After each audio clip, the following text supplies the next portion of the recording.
అందరికీ నమస్కారం। ఈ రోజు మన ఛానల్లో 2025 సంవత్సరంలో రథసప్తమి ఎప్పుడు వచ్చింది, దానికి తేదీ, తిథి, వారం, నక్షత్రం ఎప్పుడో, అలాగే సప్తమి తేదీ ప్రారంభ ముగింపు సమయాలు ఏమిటో, రథసప్తమి విశిష్టత ఏమిటో, అలాగే ఈరోజు పాటించవలసిన నియమాలు ఏమిటో పూర్తి వివరాలు తెలుసుకుందాం। ఎక్కడ స్కిప్ చేయకుండా పూర్తి వీడియో చూస్తారని ఆశిస్తున్నాను। అంతకంటే ముందుగా ఇంతవరకు నా ఛానల్ని సబ్స్క్రైబ్ చేసుకున్న వాళ్ళు ఉంటే సబ్స్క్రైబ్ బటన్ ప్రెస్ చేసి పక్కనే ఉన్న బెల్ ఐకాన్ ప్రెస్ చేసి ఆల్ అనే ఆప్షన్ ప్రెస్ చేశారంటే నేను పెట్టే ప్రతి వీడియో మీరు నోటిఫికేషన్ ద్వారా మొదటగా చూసేయవచ్చు। ముందుగా వీడియోలోకి వెళ్ళిపోదాం। భూమిపై జీవరాశులు సుభిక్షంగా మనగలుగుతున్నారంటే అందుకు కారణం సూర్యుడు। ఈ కారణంగానే బాణుడిని కనిపించే దేవుడని అంటారు। మాఘమాసం శుక్లపక్షం సప్తమి తిథి నాడు రథసప్తమిని జరుపుకుంటాం। సూర్యుడు 7 గుర్రాలపై రథంపై దక్షిణాయన ముగించి పూర్వోత్తర దిశగా ప్రయాణం సాగిస్తుందని భక్తులు విశ్వసిస్తారు। ఈ రోజు నుంచే ఈ ప్రయాణం ప్రారంభమవుతుంది। మాఘ సప్తమి నుంచి రానున్న 6 మాసాలు ఉత్తరాయణ పుణ్యకాలంగా పరిగణిస్తారు। సూర్యుడు నడిపే రథం యొక్క 7 గుర్రాలు 7 వారాలకు సంకేతాలు। ఈ 7 గుర్రాలను వేద ఛందస్సులని అంటారు। కొందరు రథసప్తమినే సూర్య జయంతి అంటారు, కానీ నిజానికి సూర్యుడు పుట్టినరోజు కాదిది। సూర్యుడు తన ఉష్ణ చైతన్యాన్ని లోకాలకు పంచిపెట్టడం కోసం రథాన్నెక్కి విధులలో ప్రవేశించిన రోజు ఇది। అయితే లోకంలో సూర్య జయంతిగా పిలువబడుతూ ఉంది। ఇక్కడ రథారోహణమే ప్రధాన కృత్యం। లోకబాంధవ ధర్మానికి సిద్ధపడిన రోజు కనుక రథసప్తమి అయ్యింది। ఇది మామూలు రథం కాదు, దీనికి ఒక్కటే చక్రం। తొడల నుంచి క్రింద భాగం లేని అసూరుడు రథసారథి।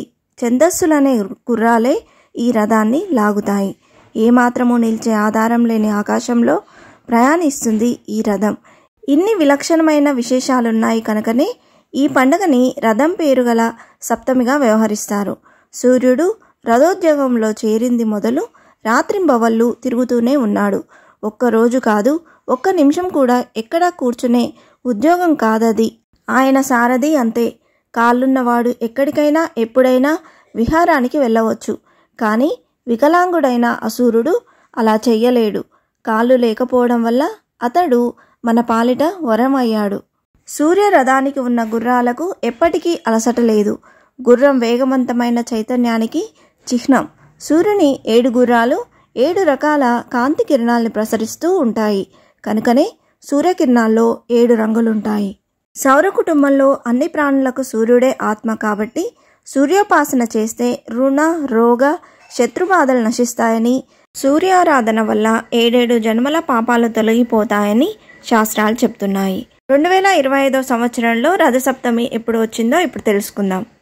స్వస్తి శ్రీ చాంద్రమాన శ్రీ క్రోధినామ సంవత్సరం మాఘమాసం శుక్లపక్షంలో సప్తమి తిథి ఫిబ్రవరి 3, 2025 సోమవారం సాయంత్రం 4:07 ప్రారంభమై ఫిబ్రవరి 4, 2025 మంగళవారం మధ్యాహ్నం 2:01 సప్తమి తిథి అనేది ముగుస్తుంది।